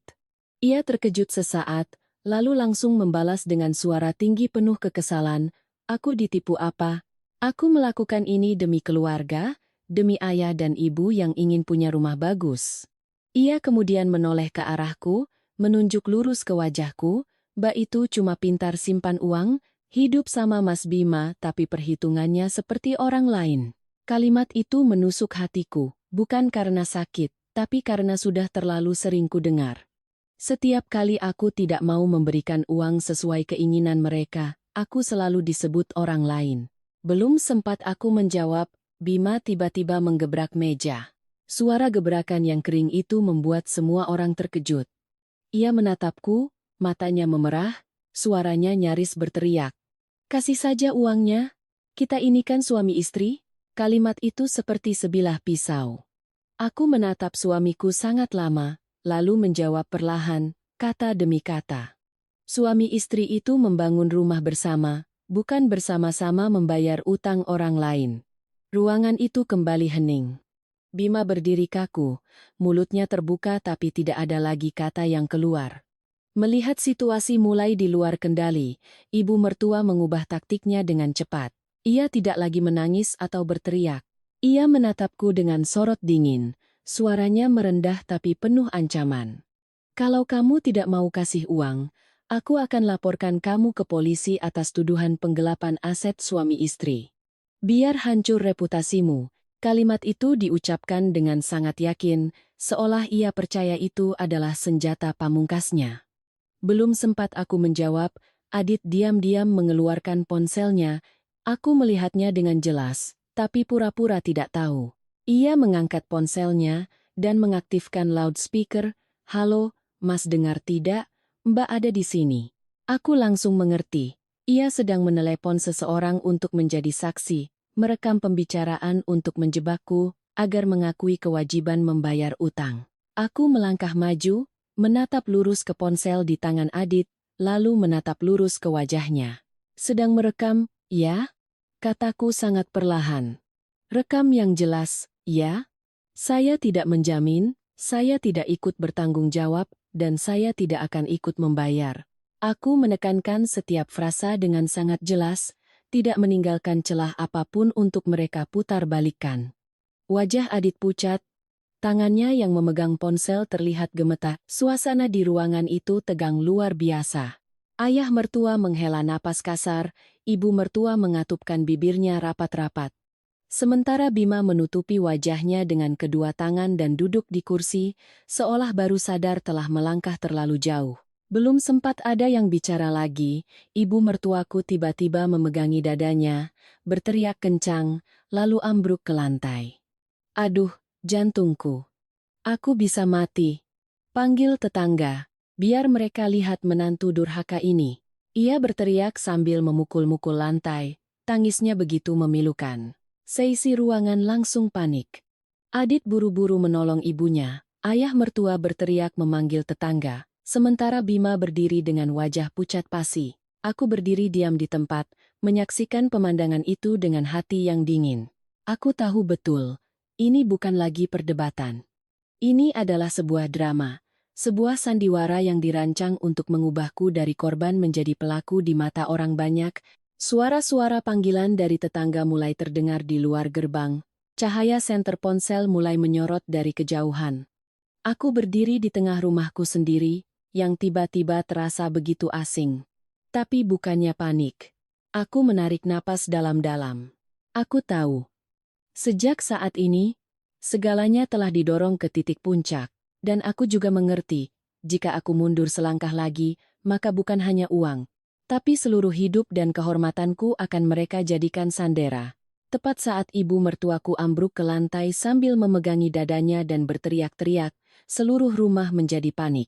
Suara panggilan dari tetangga terdengar di luar gerbang, cahaya senter ponsel mulai menyorot ke ruang tamu. Pada saat itu, aku tidak panik, atau ikut menangis seperti yang mereka harapkan. Aku mengeluarkan ponsel, menelepon ambulans tepat di hadapan semua orang. Suaraku jelas dan tegas. Halo, saya minta ambulans. Ada orang tua yang mengalami syok dan mengeluh sakit dada. Lalu aku berbalik ke arah kerumunan di dalam rumah dan berkata dengan sangat tenang, tapi cukup untuk membuat semua orang terdiam. Siapapun yang merekam video, tolong rekam dari awal sampai akhir, jangan dipotong-potong. Kalimat itu membuat beberapa tetangga yang sudah mulai merekam tertegun, tatapan mereka padaku berubah. Mungkin mereka tidak menyangka di saat sepanik ini, aku masih bisa berpikir begitu jernih. Ibu mertuaku masih terbaring di lantai sambil merintih. Sesekali ia melirik ke sekeliling, seolah sedang memantau apakah sandiwaranya berhasil. Belum sampai 15 menit, ambulans tiba. Seorang petugas medis masuk, memeriksa tekanan darah dan nadinya, lalu berkata singkat, tekanan darahnya naik karena syok, tapi tidak berbahaya. Cukup istirahat sebentar juga akan stabil. Begitu kalimat itu selesai, ibu mertuaku perlahan-lahan duduk. Beberapa detik yang lalu ia masih mengeluh tidak bisa bernapas, kini ia sudah bisa bersandar di kursi, wajahnya perlahan kembali normal. Beberapa tetangga mulai berbisik-bisik, tatapan mereka berubah dari kasihan menjadi curiga. Aku menyaksikan semua itu tanpa berkata apa-apa lagi. Saat petugas medis pergi, rumah kembali diselimuti keheningan yang berat. Aku melangkah ke meja, mengeluarkan sebuah map yang sudah kusiapkan dari dalam tas. Kuletakkan di tengah meja, tepat di hadapan kedua mertua, Adit, dan Bima. Sebelum masalah ini menjadi lebih jauh, kataku perlahan, saya rasa kalian perlu melihat ini. Aku membuka map itu, tepat di halaman yang sudah kutandai. Ini adalah salinan berkas pinjaman dari bank, lanjutku dengan nada datar. Daftar orang yang menyerahkan dokumen dan waktunya, aku menunjuk lurus ke satu baris. Yang menyerahkan berkas ini bukan ayah atau ibu, melainkan seorang agen properti bernama Gilang dengan surat kuasa. Ruangan itu seolah membeku. Adit menatap tajam ke arah map itu, bibirnya terkatup rapat. Ayah mertuaku menyipitkan mata seolah tidak percaya. Ibu mertuaku duduk tegak, tangannya mencengkeram tepi kursi. Aku tidak berhenti di situ. Aku mengeluarkan ponsel, menelepon sebuah nomor yang sudah kusimpan, dan mengaktifkan loudspeaker. Setelah beberapa dering, suara seorang pria terdengar, nadanya masih agak sombong. Halo, siapa? Aku berkata terus terang. Saya adalah pemilik rekening koran dalam berkas pinjaman villa itu. Saya hanya ingin bertanya satu hal. Siapa yang menyuruh Anda menggunakan laporan rekening saya? Di seberang sana hening selama 2 detik. 2 detik yang sangat singkat tapi cukup untuk membuat seisi ruangan menahan napas. Lalu suara pria itu terdengar ragu, itu, disuruh Mas Bima. Begitu kalimat itu selesai, ruangan seolah meledak. Bima berdiri kaku, wajahnya pucat pasi, kedua tangannya terkulai lemas. Adit menoleh cepat ke arah kakaknya, tatapannya campur aduk antara kaget dan panik. Ibu mertuaku ternganga, tidak sanggup berkata apa-apa. Aku mematikan panggilan, menoleh ke arah suamiku. Suaraku saat itu begitu dingin hingga aku sendiri tidak mengenalinya. Mas mengambil laporan rekeningku, memberikannya pada orang lain, lalu pulang dan bicara padaku tentang suami istri. Bima tergagap, suaranya pecah. Aku cuma mau bantu Adit. Ayah dan ibu menekanku. Aku pikir hanya untuk beberapa bulan pertama. Aku menatapnya. Hatiku tidak lagi marah, hanya terasa hampa. Mas tidak membantu siapapun, kataku perlahan. Mas menjual ketenangan istrimu untuk membeli harga diri keluargamu, suasana saat itu begitu berat hingga sesak. Tapi masalahnya belum selesai. Aku membuka satu file rekaman lagi di ponsel dan meletakkannya di meja. Dan ini, kataku. Suara Adit dan si agen properti, Gilang, terdengar jelas di ruangan yang sunyi. Dalam rekaman itu, Adit tertawa-tawa, membual bahwa aku pasti akan membayar, karena aku takut dicap durhaka dan takut gunjingan tetangga. Setiap kata yang terdengar bagai tamparan keras di wajah semua yang duduk di sana. Ibu mertuaku gemetar, kedua tangannya saling meremas. Ayah mertuaku menunduk dalam-dalam, tidak sanggup berkata apa-apa. Adit berdiri seperti patung, bibirnya memutih. Sementara Bima terduduk lemas di kursinya, menutupi wajahnya dengan kedua tangan, tidak berani menatapku. Aku mematikan rekaman. Rumah itu jatuh ke dalam keheningan yang menakutkan. Aku menatap ibu mertuaku, sorot mataku tidak lagi menyimpan dendam, hanya kejernihan yang kejam. Ibu ingin saya dicap durhaka, kataku. Setiap katanya jatuh dengan sangat lambat. Tapi apakah ibu berani mendengar orang lain menyebut ibu sebagai kaki tangan pemalsuan dokumen? Kalimat itu seperti pisau yang mengoyak lapisan kepura-puraan terakhir. Tidak ada yang menjawab, tidak ada lagi yang punya ketenangan untuk membantah. Semua yang mereka coba sembunyikan selama ini, dari jebakan cicilan hingga penggunaan laporan rekeningku, hingga keyakinan bahwa aku akan tunduk karena takut pada omongan orang, semuanya telah terbongkar di rumah ini. Dan aku tahu, sejak saat itu, keadaan telah berbalik total. Setelah semua kebenaran terbongkar di tengah ruang tamu, suasana di rumah menjadi begitu berat hingga suara napas pun terdengar jelas. Aku menatap setiap wajah di hadapanku. Orang-orang yang pernah menganggap uangku sebagai jalan keluar, kini tampak bingung tidak tahu harus berbuat apa. Aku tahu, inilah saatnya untuk bicara tuntas, tidak ada lagi yang boleh dibiarkan mengambang. Aku menarik napas dalam-dalam, meletakkan kedua tanganku di meja, suaraku tegas, tidak tinggi, tapi mantap. Saya jelaskan sekarang, ini terakhir kalinya saya bicara sebagai keluarga. Setelah ini, yang ada adalah syarat. Begitu kalimat itu selesai, ibu mertuaku langsung berdiri dan berteriak. Atas dasar apa kamu berani memberi syarat pada mertuamu? Suaranya melengking, tapi aku tidak membiarkannya mendominasi. Atas dasar sebagai orang yang diseret ke dalam utang dengan dokumen palsu, jawabku langsung, tanpa basa-basi. Ruangan itu kembali hening, aku melanjutkan, poin per poin dengan sangat jelas, seperti membacakan sebuah putusan. Pertama, Mas Bima harus menandatangani surat pernyataan untuk tidak lagi mencampuri urusan rekening, laporan, atau dokumen keuangan apapun milik saya. Mulai hari ini. Aku menoleh ke arah suamiku. Ia berdiri di sana. Kedua bahunya merosot, bibirnya bergerak tapi tidak ada suara yang keluar. Kedua, lanjutku. Ayah dan ibu harus mengakui telah menggunakan laporan rekening saya, memalsukan tanda tangan saya, dan menulis surat permintaan maaf yang layak. Bukan permintaan maaf basa-basi, tapi permintaan maaf karena telah menganggap saya sebagai alat. Ibu mertuaku gemetar, menunjuk-nunjuk ke arahku tapi tidak sanggup berkata-kata. Ketiga, aku menatap lurus ke arah Adit. Kamu urus sendiri masalahmu dengan bank, selesaikan sendiri berkasmu.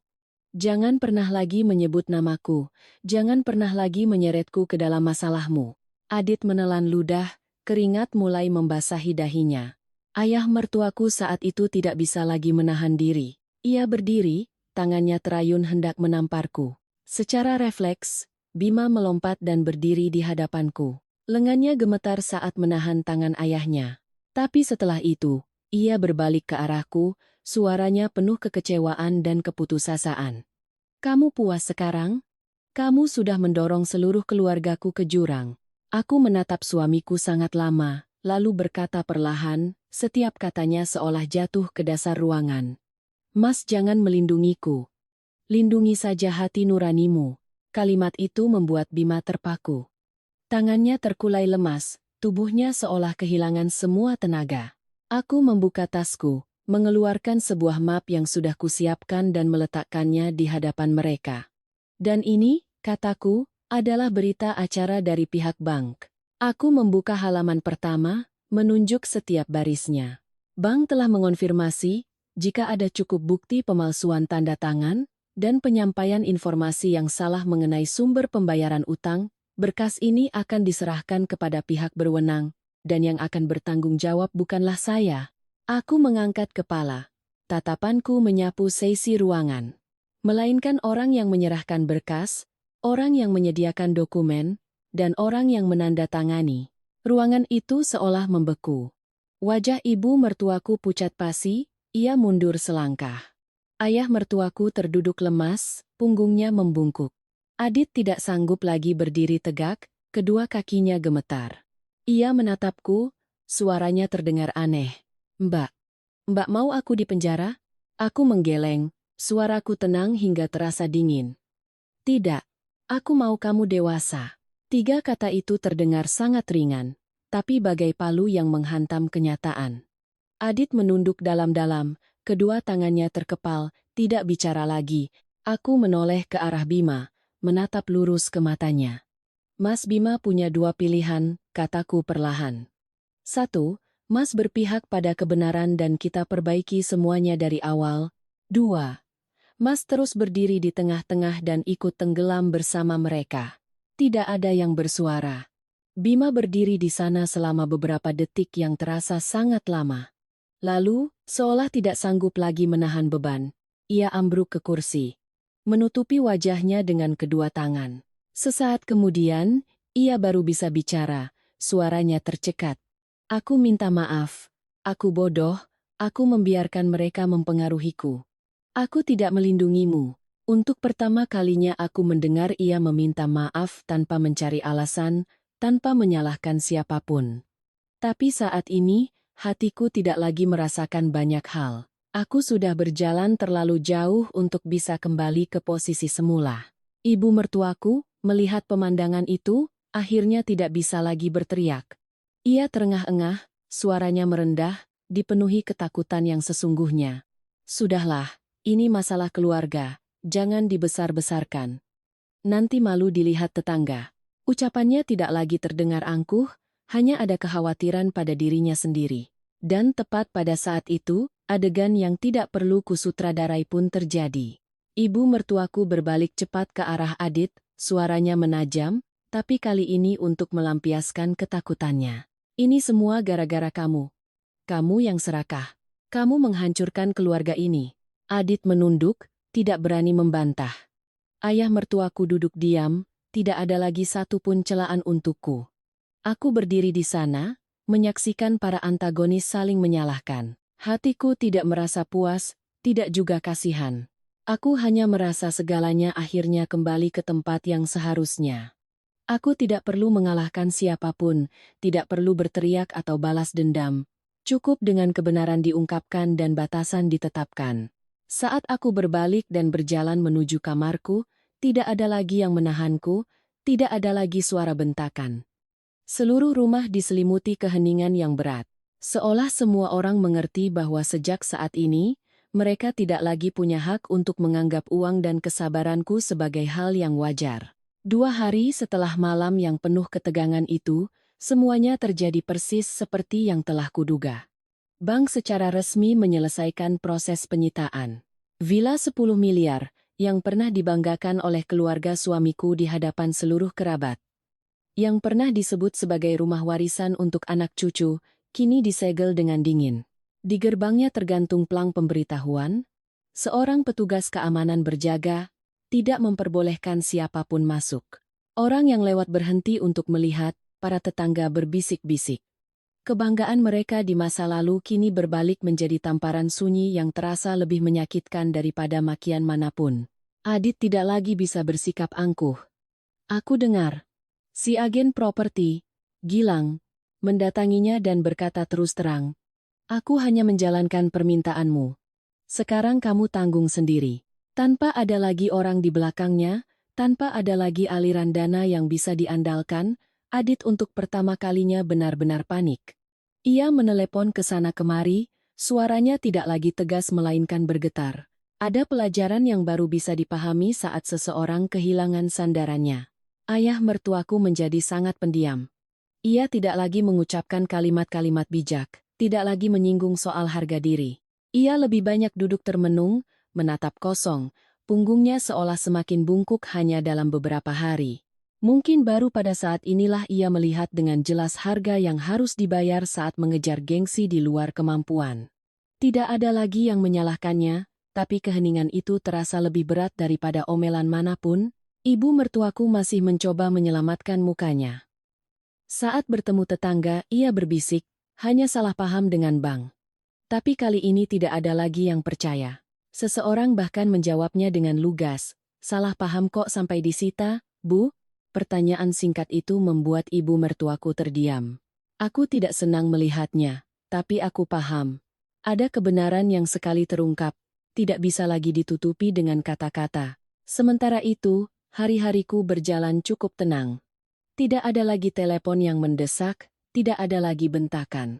Aku mulai bisa menikmati makan malam yang sunyi dan tidur yang nyenyak. Lalu, Bima menemuiku. Kali ini ia tidak lagi berdiri di tengah, tidak lagi mengucapkan kalimat andalannya. Sabar saja. Ia duduk di hadapanku, suaranya berat, untuk pertama kalinya bicara dengan sungguh-sungguh. Aku salah. Aku mau memperbaikinya. Bisakah kamu memberiku kesempatan? Aku menatapnya sangat lama. Aku tidak lagi marah, tidak juga dendam. Aku hanya melihat satu hal dengan jelas, permintaan maaf hanya berarti jika disertai dengan perubahan. Aku berkata padanya satu kalimat, perlahan tapi jelas. Kesempatan itu bukan untuk menyelamatkan adikmu. Kesempatan itu adalah untuk Mas belajar bagaimana melindungi istrimu. Ia terdiam sangat lama, lalu mengangguk. Aku tahu jalan di depan tidak akan mudah, tapi setidaknya ia sudah mengerti di mana seharusnya ia berdiri. Aku juga menegaskan pilihanku. Antara Bima melepaskan diri dari pengaruh keluarganya dan kita membangun kembali kepercayaan dari nol, atau aku berhenti. Tidak ada ancaman, tidak ada paksaan. Ada batasan yang sekali ditarik, harus dihormati. Jika tidak, semua usaha akan sia-sia. Beberapa hari kemudian, Adit datang menemuiku. Ia berdiri di depan pintu sangat lama sebelum akhirnya masuk. Tidak ada lagi sikap angkuh, tidak ada lagi suara lantang. Ia berlutut, menangis, dan berkata di sela isak tangisnya, "Mbak, pinjami aku uang. Aku akan cicil." Aku menatapnya. Hatiku tidak terasa berat, tidak juga kasihan. Aku hanya menjawab singkat. "Kamu seharusnya meminjam pada bank. Bukan meminjam kehormatan kakak iparmu." Kalimat itu bukan untuk memutuskan hubungan, melainkan untuk menempatkannya kembali pada posisinya sebagai seorang pria dewasa yang harus bertanggung jawab atas pilihannya sendiri. Semuanya perlahan mereda, tidak ada lagi drama, tidak ada lagi keributan. Melihat kembali perjalanan yang baru saja kulalui, aku merasa tidak mengalahkan siapapun. Aku tidak merasa puas, tidak juga bangga. Aku hanya merasa hatiku lebih ringan. Mungkin karena untuk pertama kalinya aku berani berhenti di saat yang tepat, berani berkata tidak pada hal-hal yang melampaui batasanku. Uang, pada akhirnya, memang bisa membuat orang merasa terpandang. Tapi keserakahanlah yang membuat orang harus menundukkan kepala. Keluarga bukanlah tempat di mana satu orang harus berkorban tanpa syarat, melainkan tempat di mana setiap anggotanya saling menghormati batasan satu sama lain.